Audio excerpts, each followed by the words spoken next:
আপনারা দেখছেন খবর বাংলা 24x7। নতুন খবরের আপডেট পেতে আমাদের চ্যানেলটিকে সাবস্ক্রাইব করুন।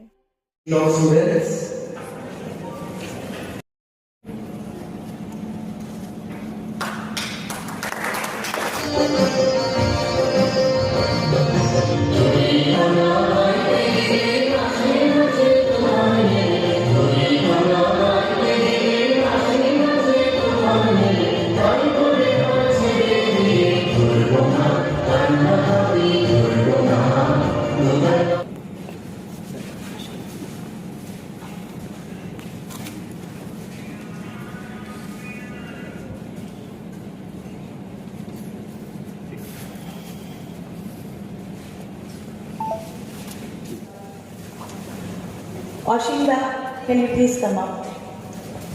Shupriya, please.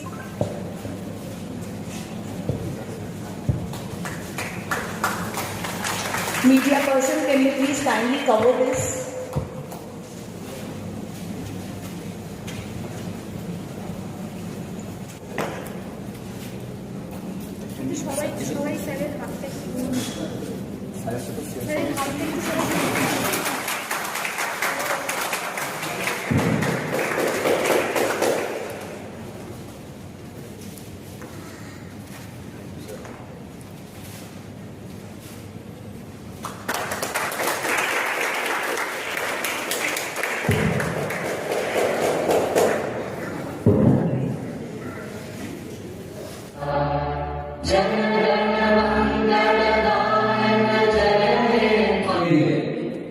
প্রতিবাদ করতে পারলেন না যে আমাদের মিশন, আমাদের চিন্তাধারা এক দেশ এক চিন্তাধারা থাকবে।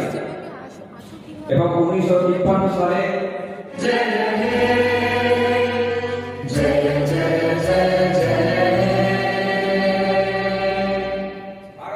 পশ্চিমবঙ্গ সেটা নয়, শ্যামাপ্রসাদ মুখার্জি আর বাঙালি হিন্দুর হোমল্যান্ড হিসেবে পশ্চিমবঙ্গকে আর ভারতবর্ষের মধ্যে রাখতে পেরেছিলেন, এটাই তার বিরাট অবদান। আর সেই জন্য আজকে আমরা এখানে দাঁড়িয়ে আর সেই পশ্চিমবঙ্গে আর এই কার্যক্রম করতে পারছি। সেই জন্য তার কাছে আমরা বিরাট কৃতজ্ঞ, আর তার কাছে আমরা প্রণম্য মাথা নত করে আজকের দিনে প্রণাম জানাই তাকে। শ্যামাপ্রসাদ মুখার্জির এই অবদান আমাদের কাছে, পশ্চিমবঙ্গবাসীর কাছে বিশেষ করে একটি বড় আর পাওনা। যে বিবিআইটিতে প্রথম হয়েছে, কিন্তু শ্যামাপ্রসাদ মুখার্জির জন্মজয়ন্তী পালন অন্যান্য জায়গায় প্রতি বছরই হয়। আর এই বছর একটি পরিবর্তিত পরিস্থিতি আমরা সবাই জানি, এখানেও হয়েছে, অন্যান্য জায়গা সমগ্র পশ্চিমবঙ্গ জুড়েই আজকে বিভিন্ন কার্যক্রম হচ্ছে।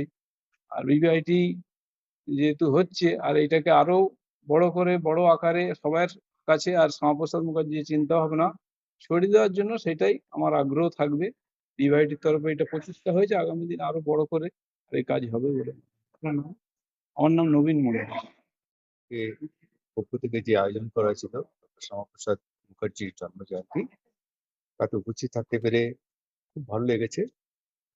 অনুষ্ঠান খুব সুন্দর হয়েছে, যদিও বিবিআইটির এটা প্রথম উদযাপন, কিন্তু আমরা যারা বিভিন্ন সংগঠনের সাথে যুক্ত আছি, বিশেষ করে যারা দেশাত্মবোধী দেশপ্রেমী সংগঠনের সাথে যুক্ত আছি, রাষ্ট্রীয় স্বয়ংসেবক সেবক সংঘ বা বিশ্ব হিন্দু পরিষদ বা ভারতীয় জনতা পার্টির সাথে যারা আমরা যুক্ত আছি, আমরা কিন্তু প্রতি বছর এই দিনটাকে পালন করতাম। কারণ এই বাংলাকে তিনি আমাদের জন্য উপহার দিয়ে গেছেন। আর তা না হলে হয়তো আমার নাম সন্তোষ দে না হয়ে আব্দুল রহিম হতে পারত। আমার পাশের বাড়িতে যে মন্দিরটা আছে, সেই মন্দিরটা হয়তো নাও থাকতে পারতো। এটা বলতে কোনো বিধানের কোনো সংকোচ নেই। হয়তো আপনাদের মনে হবে সন্তোষজি যে কথাগুলো বলছে সাম্প্রদায়িক কথা বলছে, কিন্তু একদম সাম্প্রদায়িক কথা বলছেন, যেটা বাস্তব। কারণ আমরা দেখেছি এই কিছুদিন আগে পর্যন্ত আমাদের পশ্চিমবঙ্গের বুকে শামশেরগঞ্জে কি ঘটনা ঘটেছে, মোথাবাড়িতে কি ঘটনা ঘটে গেছে। আমাদের সৌভাগ্য যে আজকে পশ্চিমবঙ্গের মানুষ, পশ্চিমবঙ্গের হিন্দু মানুষ যারা সংখ্যাগরিষ্ঠ, তারা এক হতে পেরেছেন এবং বেশি সংখ্যায় এক হতে পেরে আজকে এখানে সরকারের একটা পরিবর্তন এনেছেন। এবং এই পরিবর্তনটা আনার জন্য আজকে বিবিআইটির মতো একটা ইনস্টিটিউশন বা পশ্চিমবঙ্গের বিভিন্ন স্কুল কলেজ তারা আজকে এই দিনটাকে পালন করছেন, শ্যামাপ্রসাদ মুখার্জির স্মরণ করছেন। এটা আমাদের কাছে অত্যন্ত আনন্দের ব্যাপার। বলতে গেলে ৪ঠা মে ২০২৬ পশ্চিমবঙ্গ নতুন করে স্বাধীনতা পেয়েছে। এই স্বাধীনতা দিবসের জন্য আপনাদের সকলকেও আমি আমার আন্তরিক ধন্যবাদ কৃতজ্ঞতা জানাচ্ছি। আমার তো বয়স হয়ে গেছে অনেক, ৭৩ বছর বয়স হয়ে গেছে। I am just counting my days, কিন্তু আমার পরবর্তী জেনারেশন যারা আছে তারা ভালো থাকুক, তারা ভারতবর্ষকে ভালোবাসুক, ভারতবর্ষের মাটিকে চিনুক, এই বাংলা মাকে আবার বাংলার পুরনো ঐতিহ্য ফিরিয়ে দিক। সে আমাদের এই বাংলা যে একসময় শিক্ষা ক্ষেত্রে প্রথম স্থানে ছিল, পরবর্তীকালে দ্বিতীয় স্থানে এসেছিল, ভারতবর্ষ বা পশ্চিমবঙ্গকে যেটাকে এবং পশ্চিমবঙ্গের কলকাতায় যেটা বলা হতো কালচারাল ক্যাপিটাল অফ ইন্ডিয়া, আমাদের যে সমস্ত মনীষীরা এখানে জন্মগ্রহণ করছেন, দেখুন আধ্যাত্মবাদের দিক দিয়ে দেখুন আমাদের রামকৃষ্ণ পরমহংসদেব, প্রভু চৈতন্য দেব, তারা রয়েছেন। আমাদের বিভিন্ন দেবদেবীর মন্দির এখানে ছড়িয়ে রয়েছে। স্বামী বিবেকানন্দ, আমাদের কালচারের দিক দিয়ে দেখুন বিবেকানন্দ, রবীন্দ্রনাথ ঠাকুর, ঈশ্বরচন্দ্র বিদ্যাসাগর, রাজা রামমোহন রায়, সেই ঐতিহ্যগুলো